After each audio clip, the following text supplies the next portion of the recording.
You know, we have some really strange things in Southeast Asia. I say strange, but probably some are really deadly and some are quite dangerous if they come in contact with you. Just a minute ago, I was just walking to get some tools to take the tire apart here, to take out the spring wire, and my wife called, "Stop! Stop!" And I said, "Whoa, what's wrong?" And I looked, she said, "Look there, in the bush." She's got really super eyes, I don't even see them, you know. And she showed me this, if you can see them. They are poisonous. Poisonous caterpillars. And they're everywhere. Now I always have to be careful. I never am, because I can't see them. You know, Asian people have got really good eyes for snakes and for caterpillars. And me, I just walk around, I don't see nothing, I'm stupid. So I'm going to dispose of them somewhere safe, where they're not in the area of other people, and try and get on with my work. Yeah, morning all. It's probably about 8 o'clock in Southeast Asia. As you can see, the sun is shining. It's really hot as usual. And today I want to make some springs for tubular doors, because I can make the tubular doors myself, but I was thinking, how am I going to make the latch that this thing locks in? And I've come up with an idea that I can use some springs, but living in the jungle where I do, nothing is readily available. So I've decided to do something else, and to make my own springs. I've been looking around for music wire, nothing is available. Went to the guitar shop, too expensive. And so I decided to do something different. Inside every tire, motorcycle tire or car tire, you have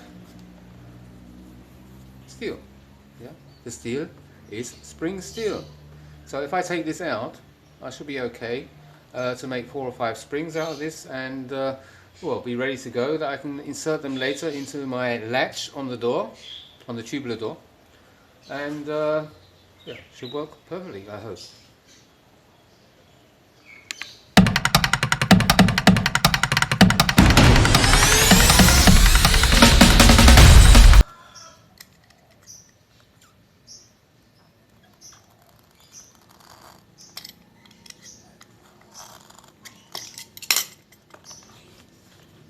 Well, taking them out is not quite as easy as I thought it would be.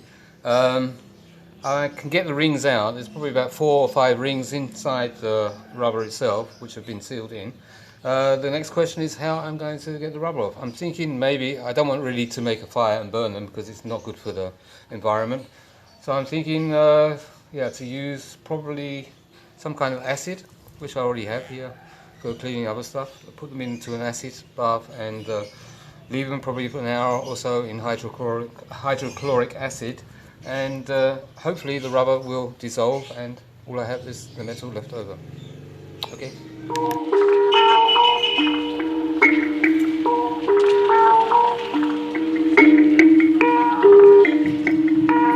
Perfect. I don't need to use any acid at all. I can clean these up very easy. I took out the ring, as you can say, and the whole thing just fell apart because the rubber is already yeah, it's already too old and crumbly, and I don't think it's going to be any problem at all to get this to work. I think the thickness is about, I think about 1.2 millimeters, which should give me what I need. I need a tension spring with a pull weight of about 500 to 1,000 grams, and I think this should be capable of doing it. Yeah, right, let's see what we can do with that one. Just one more thing just to say here. I used from my MIG some welding wire, which is flux core wire. I think it's about 0.9 or maybe about 1 millimeter. But for to make a compression spring, it's good. Yeah.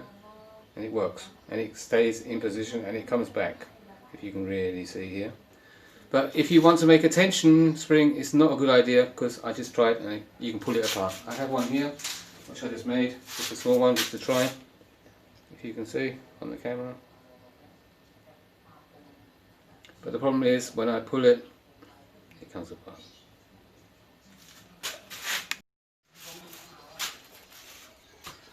Yeah, I got a whole lot of wire out of the tyre, which was quite simple actually. I didn't have to use any acid, nothing. It just came off easy, as I just said in a few moments ago. And now I'm going to try to make a spring. Let's see what we can do.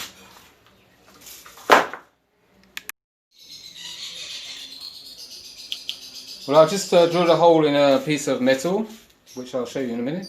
And I will put the wire inside and I'll try to coil it around the pole, which I have here. Wait, I'll just move you back into position and maybe you can see.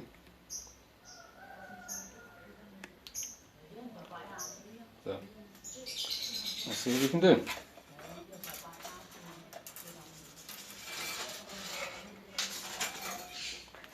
Want to get a start.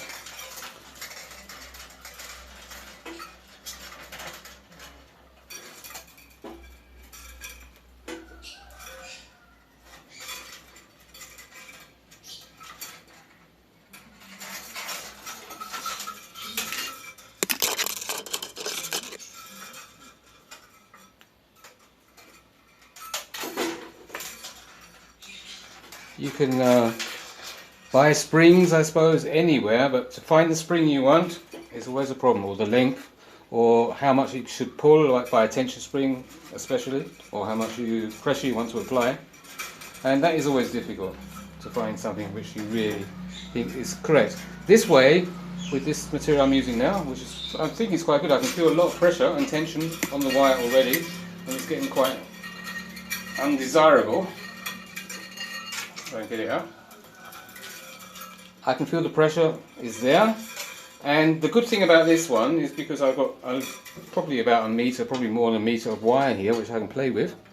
I can choose how much tension I want on the spring by working with the length, which should, I hope, give me a good result. So I'll be back to you shortly. I'll just finish this one off and then we can have a look to see the final result. Thanks.